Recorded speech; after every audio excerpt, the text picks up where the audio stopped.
not drug specific, and Cocaine Anonymous is not a drug specific fellowship. It doesn't matter to us if you drank or what type of drugs you use. If you have a desire to stop, you are welcome here. Thank you.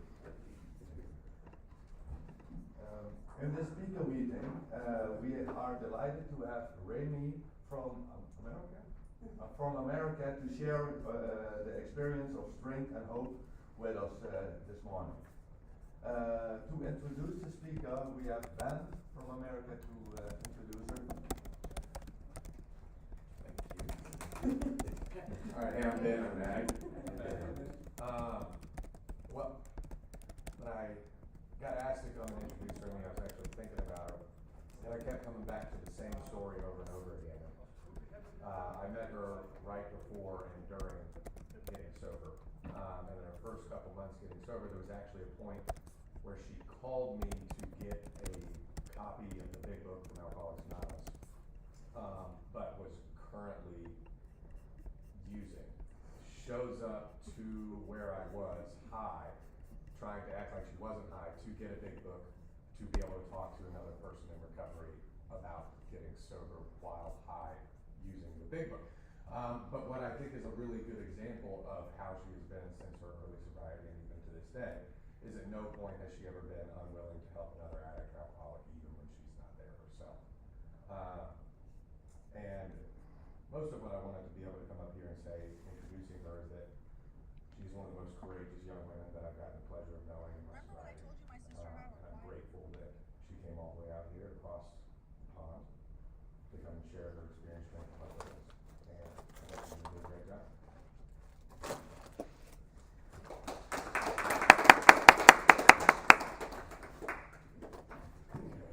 All right. Hi, I'm Remy. I'm an addict. Hi, Remy. Very grateful to be here. Grateful to be this convention. Grateful to be sober. I woke up this morning to a text from my mother, from my sponsor, from my grandmother, wishing me luck up here, telling me how proud they were, and that's my life today. My life is full of people who love me and care about me, and it's been my experience the whole time. I've had a village help me get to where I am today. I did not by any means do it alone, and when I tried, I failed. So, yeah, I'm grateful, really grateful to be here. And I think where I started, I guess going back to being young, I was the oldest of 3 siblings. I love my sisters very much, and grew up, and my dad was one of us, so I had that going on through my early years, and my parents were divorced from when I could remember. So I think as a kid, though, I don't know if I was born with this disease or if I learned it, but from a really young age, I remember the feeling of just really low self-worth to other people around me. And I had this specific memory of this when I played soccer for like 10 years, and there's this girl, Rachel, and she was way better at soccer than me, and she wore this little pink headband and her hair up all tall, and it depended on the day. Some days I hated her, and then other days I was like, I want to be you. Like, how do I do that? So yeah, I was always seeking something outside of me to be enough, because I don't feel like I ever had that. Until coming into the rooms and working the steps. So yeah, I think growing up too, like with having that all going on, I was a little bit of a wild child. I think in preschool, my early years, I was always sent home from school. I was a biter. I'd bite all the other kids, and then as I went into kindergarten and through first grade, we had this card system where if you were a green card, you're good. And you had to go switch to a yellow if you're bad. And I always had to go switch my card. And we were just like, don't get to the red zone. But that was me. Yeah, that was me through my elementary years. And I think when everything really shifted was in 5th grade, my dad had cheated on my stepmom, who was my stepmom through the majority of my life. And about 2 weeks later, this new woman moved in, and she was pregnant. And that was really the turning point of like, I was really shielded from my dad's addiction. I really felt like until that moment, I got to be a little bit of a kid. But when that happened, I couldn't hide from it anymore. I think that's when reality hit me. And I also then had, that's when the blame came in, and I had somebody to blame for why I was the way that I was, and why my life was so horrible. And that's really when the restlessness and irritability and discontent started, I think. And that's when I began to really seek something outside of me to make me feel okay, make me feel like I belonged. And so, I started getting high, and it's the best thing that ever happened at that time. I think first time I got high, I was just doing it because you weren't supposed to do it, and I had no idea I was walking into what would be my solution for as long as it was. I remember the day I had this whole plan to go sneak out of my friend's house, and we went over there and waited till 3 a.m, snuck out, and then I pretended like I'd already smoked weed before, and then they handed me the pipe, and I was like, I don't know what to do with this. But yeah, it was like I was laughing and I was rolling around in the grass, and that was it. That was really it for me. I fell in love, and I think from then on forward, too, it was like I wanted to share this wonderful solution I had found with everyone around me. And I remember at my mom's wedding, my mom was getting remarried, and there were champagne bottles at every table, and I was grabbing the cups and pouring them and handing them out to all of the kids that were there. And I had told them, I was like, go get on the roof.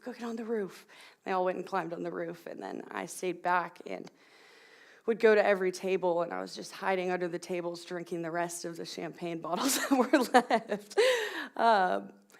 I think from the beginning it was really the physical allergy, mental obsession. Instantly, I loved it, and it made me feel okay, made me feel really okay. And so, through my high school years, it progressed really quickly. I was, I think within 2 years, I was like, all right, I'm snorting stuff, whatever I can, and stolen vehicles, riding around, not going to school. I stole from my entire family, money, cars, whatever. And I did not care. I really didn't care. My mom, I know she cried herself to sleep a lot of my high school years, and it didn't matter to me. It didn't even register. That's how self-centered I was. It was like, how can I write out an apology that sounds good enough that she will forgive me so I can go do this again? My high school years, a lot of trouble. Legal stuff went down, ended up on ankle, and then I decided that the state of Colorado was the problem. The people there, my friends, my mom, my sisters, all of them, I was like, these people are the problem, that's why I have all this going on. And so I decided to go to college in California. And within my first week there, in a blackout, I had vandalized the whole first floor of the dorm rooms. And I started to wake up with that pit in my stomach. I would wake up and I would have this feeling of like, oh, I know I did something super messed up last night. And the only way to make it go away was to continue to use. And so I did, and I continued to end up in more and more situations that I began to really hate myself for. But I had no idea there was another way out. I had no clue. I guess the last 6 months or so of me before I walked into these rooms, it had gotten really, really dark, and it was like I'd get high and still wanted to kill myself, and I hadn't experienced this yet. It was like, what is happening? So I tried different drugs, different combos, whatever I could, to try and make that feeling go away, and it just wouldn't. It just stopped working. And at the very end, before I moved home, I had a friend out in California who decided to make a call to my mom. And I had picked up the phone, and my mom was like, "Hey, Remy, I'm going to come in. I'm going to pick you up. My flight gets in tomorrow." And for the first time ever, I said, okay. And I think that was really the first moment of surrender I had. I was done fighting. I had fought for so long to stay sick, and it was probably, it was that moment of like, okay, I'm going to go home. And going home, I did not know. I had no idea I would be as, where I am today whatsoever. I thought it would be one of those 2-week get it together plans. I go home, I stop by, I don't drink a little bit, I don't do things, and then I move back, end up where I got again. But that wasn't the case. And my younger sister, found the rooms before I did. So when I got home, she and my mom asked if I wanted to go to a meeting, and I reluctantly said yes, and I went to my first meeting. And I would say, I really didn't know what I was walking into, but, after leaving my first time there, I experienced something I had never experienced in my entire life. And I had what I call now is hope. I had hope for the first time, and I sat there and I heard people's stories and I heard the shares, and I did not know people were like me, but no longer like me, and okay, and liked their lives. And so it was intriguing, I would say. I was very intrigued. I was like, what is this thing they got going on? And I kept going back. And I was lucky to get sober with a lot of young people. And the ones that were younger than me that were loved me from really, really early on. I had this little girl, and one of my first events I went to in the program asked me, I was debating if I should go home or not, and she asked what the next most loving thing was, and it rocked my world. I had not heard anybody use those words in years on end, and it was definitely, God coming down, and one of the reasons that I stuck around. So, but early recovery, it was rough. I think, Felix came back week 3, and I was terrified. I had, I think I was scared of who I was, because I didn't know who I was. It was like I had been chasing getting high for the past 8 years of my life and majority of my youth. So that's all I knew. It was like, who's Remy? I don't know. And who is Remy going to be? I don't know. I think that was just as scary. And I think too, I wasn't sure if it was going to work or not. I had that too going on of like, am I too fucked up? Like, is this going to work for me? And, obviously standing here today, I can say it absolutely has. So I picked up a sponsor early on. The first probably 3 months getting sober is really a big blur to me.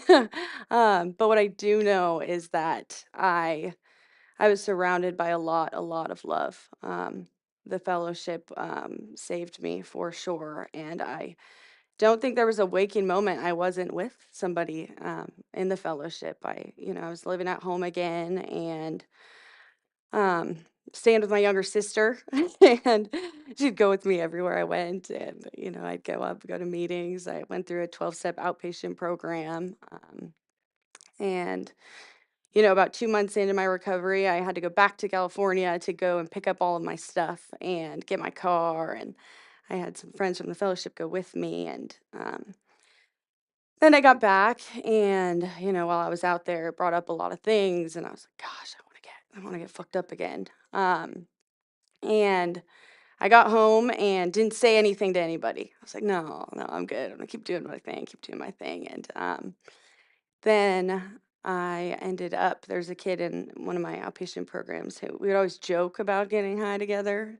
And it became not a joke really quickly. And so, yeah, I went and, I relapsed. And I think that moment for me was, I'd come back immediately the next day, and well, one, it didn't go as planned, as it ever does. Did not go as planned. I ended up with these two guys that ended up being taken to the hospital. And so, yeah, I showed back up the next day, and I realized for the first time that I was self-centered.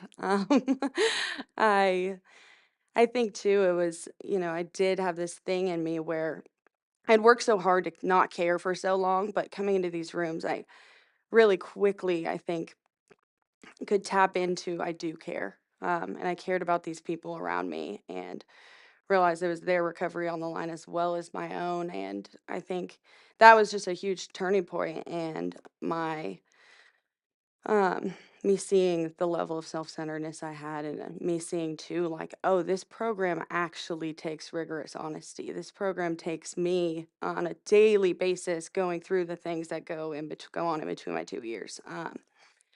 So that's what I did, and I think I really jumped in from there. And yeah, I was in my 12-step outpatient every day, and I was sharing, I was going through the things. And I still didn't like me, though. I still had a lot of guilt and a lot of regret from my past and everything that had gone on. But continue to share it, continue to say the things. And um I, I started, there's this girl in my outpatient, and um she was wild. She was wild, and came in smoking a bunch of meth, and had been in the foster care system for the majority of her life. And this was really the first place she had gone to where she felt any type of love, as well. And every day I wanted it for her really, really bad. I really wanted her to get sober.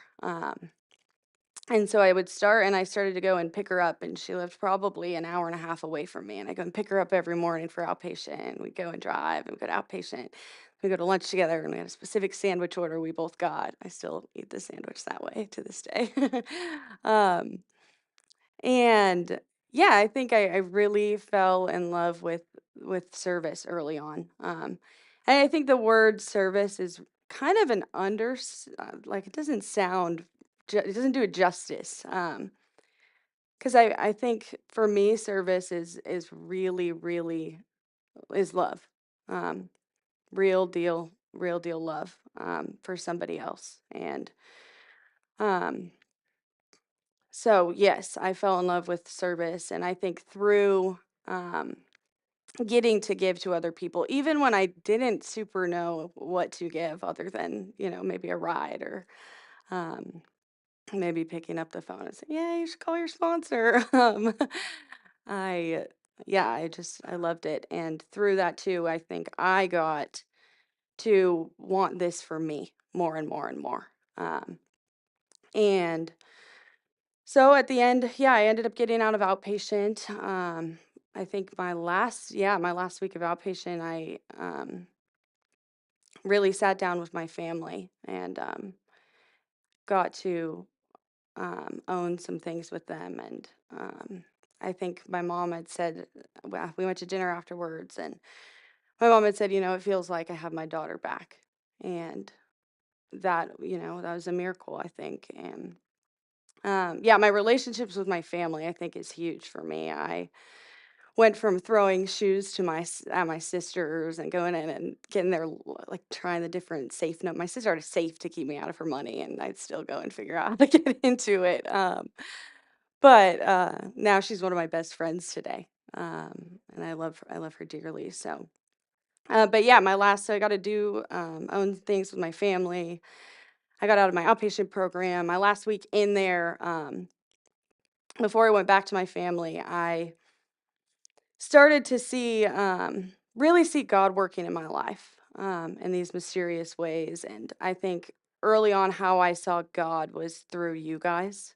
Um, that was the biggest way, I think, through the conversations I had, through the right things being said at the right times, and people coming up to me at the right time, whatever it was. I really started to see, oh, God is real. Um, and yeah, I was praying every day and praying for another day sober. And I sat in a meeting relatively recently, I think, and this woman was talking about how God is like a magic trick. Like you just do it and it's fucking magical. And I relate to that. I think I dove into that area, not knowing what to like expect, but out of this place of desperation, and God has really, really worked in my life, and has continued to as long as I have left that door open. So, but yeah, getting out of outpatient, I saw like I did those things with my family, and then right after I let go of all of these things, gave it to God, and then immediately it was like this girl was like, "Will you sponsor me?" And I was like, "Oh my goodness, absolutely." Absolutely. And I started to see the more that I let go and the more that I get out of my own way, the more room there is for God to come in, and give me things out of love, give me these things that are full of love and joy. And so, yeah, I started sponsoring girls, and yeah, I loved it. I think throughout patient two, I fell in love with the big book. I really, I read it and I was like, this was written for me. um, but yeah, it was my favorite. I loved going through the book with people. I loved reading the book. I loved the 12 and 12. I love it all. And so yeah, I was doing that. I ended up, I got a service position. I was really moving along. I went and I got to do an inventory with my sponsor and experienced a ton of relief. I said a lot of things and wrote a lot of things down that I really thought I would take to the grave, but I didn't. And I walked through that, and I loved that step. I think that I experience a lot of people who have like fear with that step, but I always go back to like the amount of relief I experienced was extraordinary, I think.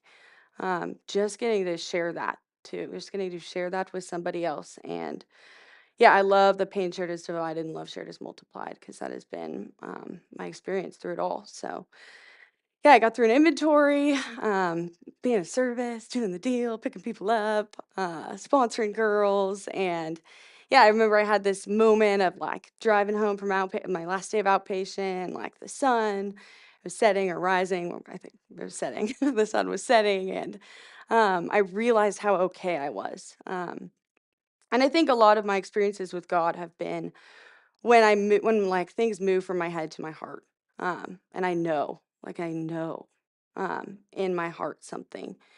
And so yeah, I had this moment where I knew I was okay, and I knew I trusted these people, I knew I trusted this program, I knew I had a relationship with God. And um so yeah, I continue to try and just get out of my own way, to try and do the next most loving thing for me and those around me. And then yeah, I was picking up, got a couple, I think I was getting close to like 7 months or so, and loving my life. And um, then a boy.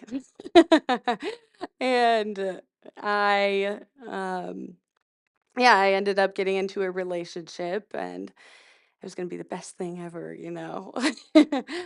But very quickly I found out it wasn't. And yeah, I think it's funny with this area of my life.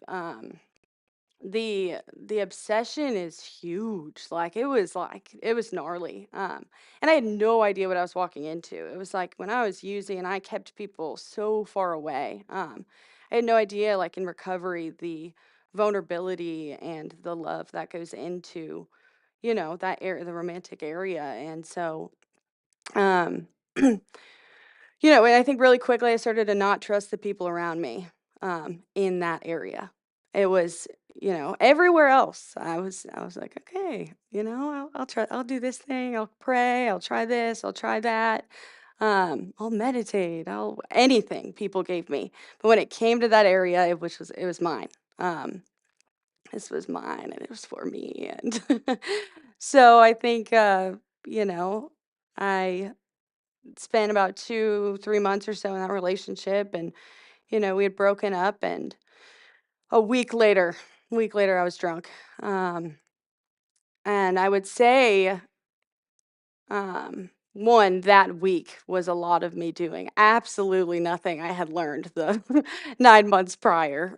So I had that. But I think too, like through the relationship, I, you know, continued to not let go of it. And in my experience, I feel like the things I choose to not let go of become my God.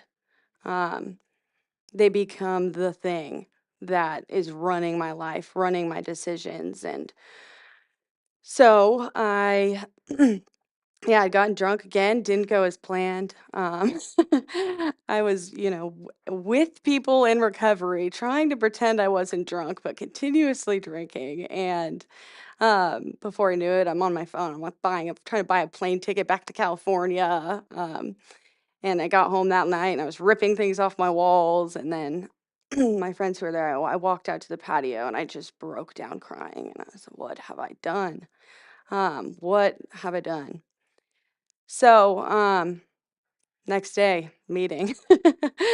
um, yeah, I went back into the rooms again and I swore to myself I would never do anything like that again. Up and down. I made all these resolutions. I was 100% certain. And yeah, I threw myself back in and I had a basic understanding of, you know, the things I needed to do. And I was back to calling my sponsor, back to calling the net of people that helped me get to where I was in the first place. And um, within a month, I was back in the relationship again.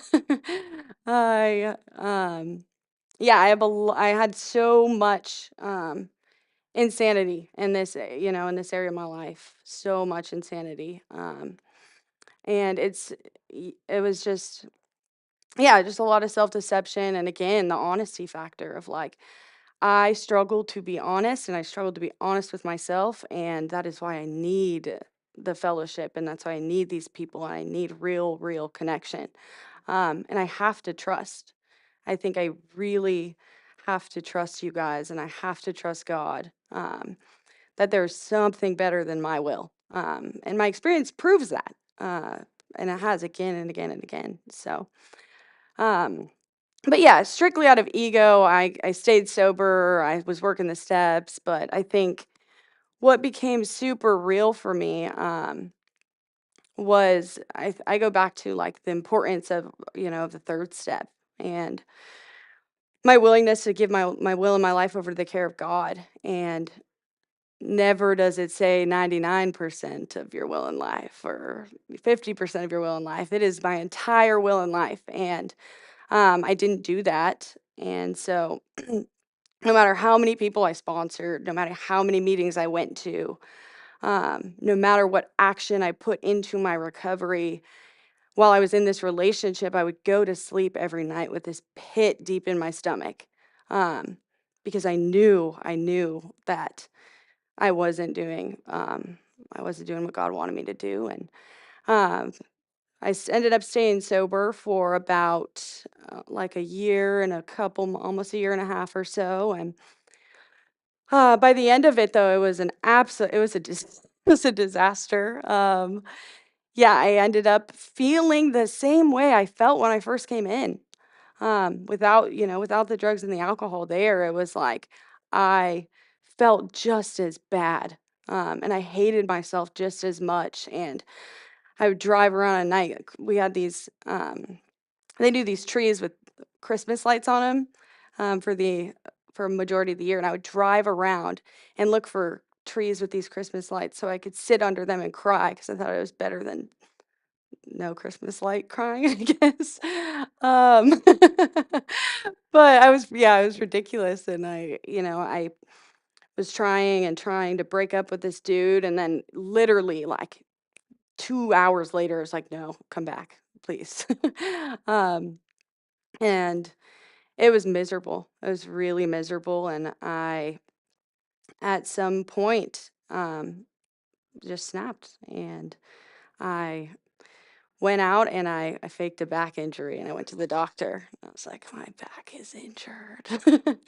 And I got some stuff from the doctor. I went and got drunk and ended up fighting a bunch of police officers. And my sister tells the story well because I don't remember any of it. But I know at some point I got tased and nothing happened. I just kept going.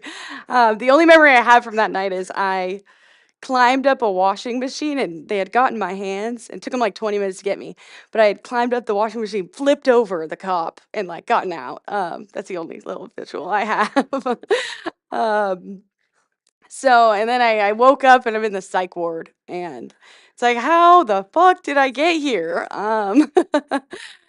And it crushed my ego, really, because I had stayed sober for, a little bit of time, and filled with ego, filled with like just doing all of these actions kind of. And yeah, I sat and I read the book. I think I read the book like 2 times in the psych ward through my 72-hour hold. Um, and I was certain I had a first step. I was certain.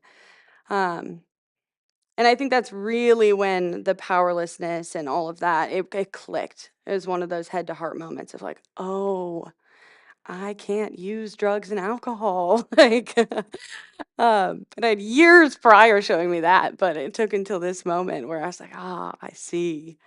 I'm done. I'm fucking done with the boyfriend. I'm done using. I'm done doing it my way. And so I get out of the hospital, and I think about a week later, I was back with the boyfriend. And um, then I decided, smoking weed isn't like the same. It's different. So I started smoking weed with some friends of mine that I'd met in the rooms, and um, I'd gotten unbelievably high, and I was sitting there, and this girl looked at me, and she was like, haha, remember when I almost picked you up as my sponsor? And my stomach dropped, and it definitely killed my buzz for sure. But I I sat there and I was like, what the fuck am I doing? Like, what has happened? Because there was a point in time where I had it. I was experiencing God. I was having these spiritual experiences. I was changing. I was growing, and here I was back at square one. So I, ended up back at a meeting, and I sat down with a few people, and I had this 16-year-old boy who had known me through my recovery sit with me, and he told me, he was like, "You're gonna die.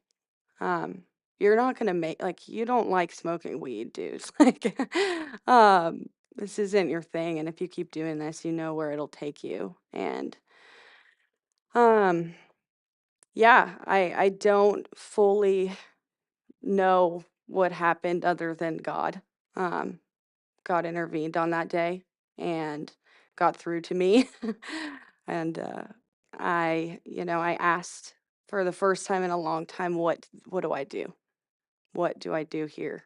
And I had got some sponsor suggestions, and that by this point there's some people who would not sponsor me because of my level of unwillingness for a real long time. But I picked up this wonderful woman, and she told me 30 days. That's it. 30 days. Do not speak to your ex-boyfriend. 30 days. Do not put a chemical in. Like, all of, like, 30 days is all. That's all.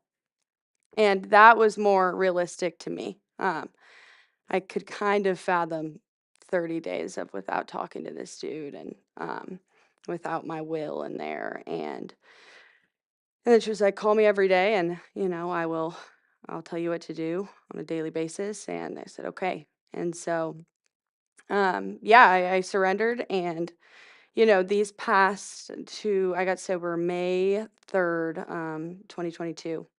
And it has been the best 2 years of my life. Woo. Yeah. Uh, so I jumped back in, and it was a lot of service, a lot of prayer, a lot of meditation, a lot of just going where I was needing, trying my best to go where God wanted me to be. And um, within 2 weeks, it was like, whoa, what was I doing there? It was that quick that I was out of this delusional state of like, no, my life is fine. And that the grass was greener again, actually. Like, I think, um, my memories from being around the program and going to meetings and not giving my will and my life over to God, not fully doing this program, they're dark, like they're covered with this shade of gray. But the instant I surrendered, the instant I was like, I will do this to the best of my ability, as God and you guys want me to. Everything was brighter. My life got brighter really, really fast. And I think I went into it too with, how can I just have the bottom line be love? How can I just have that be the deal?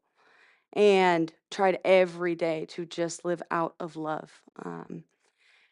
And within, I think at like 25 days, this girl was like, will you please sponsor me? Will you please sponsor me? And I was like, oh, fuck. So I waited like a little bit longer, and then I was like, yes. And it was magical because my hands were out of the mix. It was not, I think my first few times around, it was like, how can I sponsor people? Like, how can I go and do these things, and really inserting myself with that intention. But I think, my first 30 days this time was just love, just God. Um, and through that, I was gifted these things from my higher power that, I'm grateful for today. And so, I started, sponsoring girls again. And I think really, really leaning into you guys. I think I made the decision to never not trust you guys again. On that day, I was like, I will never not trust um, again. I just won't. I have decided not to do that to myself and the people around me. So, um, I started, and I'm working the steps again, doing the deal, and so many things have happened these past, I think year one was I got to go to two or three conventions out in, I went to one in Ireland, I went to one in Scotland, I went to one in Wales. And so I think, I was just being given these opportunities to go and experience this program, and to continue to be of service and continue to love this place and these people. And so I was, traveled a ton, did a bunch of that. And I think my, experience has been like, it really simplified, like, how do I just get out of my own way? That's it. On a daily basis, how do I let go of my self-centeredness and my fear and my ego? Um, and how do I just give that so I can go and do? So I can go and do as God will have me. And um, I think with that attitude, I, get to live happy, joyous, and free um, every day. I think even the hard days, I'm happy, joyous, and free.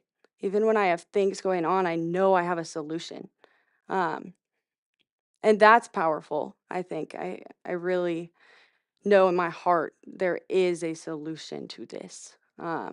Anything, anything that could come up in my life, I know where to go. I know who to go to. And I trust God that God will have my back. And so, yeah, at about a year sober too, I got to move away from home, and I have been given the opportunity to, work at the job I've wanted at any sane moment. um, and that has been awesome. That has been a miracle. And I've continued to meet more and more people and women that have continued to pour into me and hold me up. And I recently, I'll backtrack. I think at about that year point too, what really moved from my head to my heart was like, oh, this is just about me and God. Um, that's all this has been. And it got really simple. And I love that when it talks about that, in the book of like God is the simple things. When I get confused, when I have stuff going on in between my two ears, that is not God, that is me. But when things are really clear and simple, it is God. Um, so yeah, I think this past year has been a lot of God, a lot of I'm okay being okay. I can sit and it's quiet and everything's beautiful and I like my life. Um, and so yeah, but back to this as of recently thing, I've been reading through the book with a bunch of young people and in these programs, and we had I was reading through A Vision for You, um, and really got to think about how other people uh, see me better than I see myself. Other people have always seen me better than like I've seen myself, and if there was anybody who early on had as much doubt in me as I had in me, I don't think I would have made it. Um, but they didn't. You guys have always been, the people in my recovery have been there and wanted this for me, and knew I could do it, like knew in their heart I could do it. Um, and so today, now, I get to have this vision for other people, and I experience that for other people on a daily basis of like, I know you could do this. I know what the steps bring anyone who works them. like, um, so, yeah, I think that has been, one of the biggest blessings is I get to watch other people go through this program and, um, yeah, I get to watch other people go through this program. And I think at first in my experience, it was like, I'm so excited when I'm sponsoring this person and they're like getting it and whatever. And then I think at some point it turned into like when I get to watch, someone who I loved love somebody else, and watch them love somebody else. And you see it all, and it's gnarly. This program is incredible, and I owe my life. I owe my life to it, um, and not in this weird OU way, but in this way of like I want to owe my life to this place. Like I love this program. I'm a completely different human being than I was when I first walked into these rooms. And yeah, I'm grateful. So that's me. Thanks for letting me share. Love you.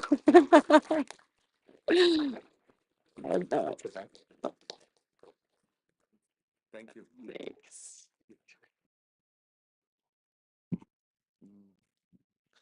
Uh, yeah, thank you for your story. My name is Ruud and I'm an addict.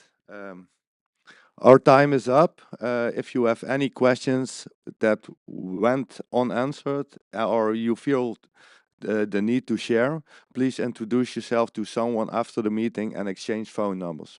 We are all here to help. Conventions related announcement. I would like to close. Sorry, I would like to close too.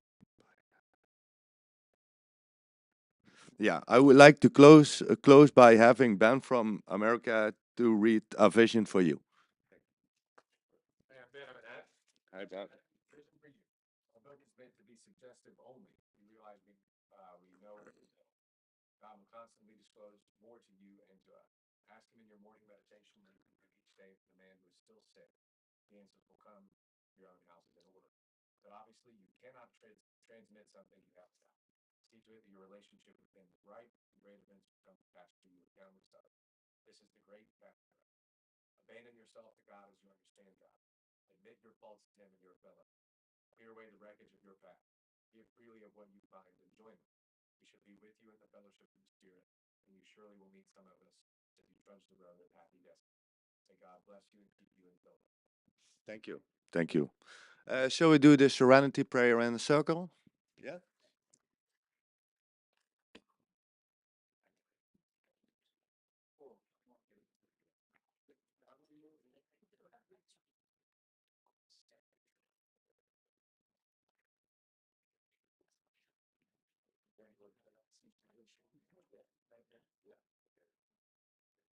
Last note falls up. God. That's serenity. Things I cannot change. The courage to change the things I can. And the wisdom to know the difference. I like that one. Great power. Very good.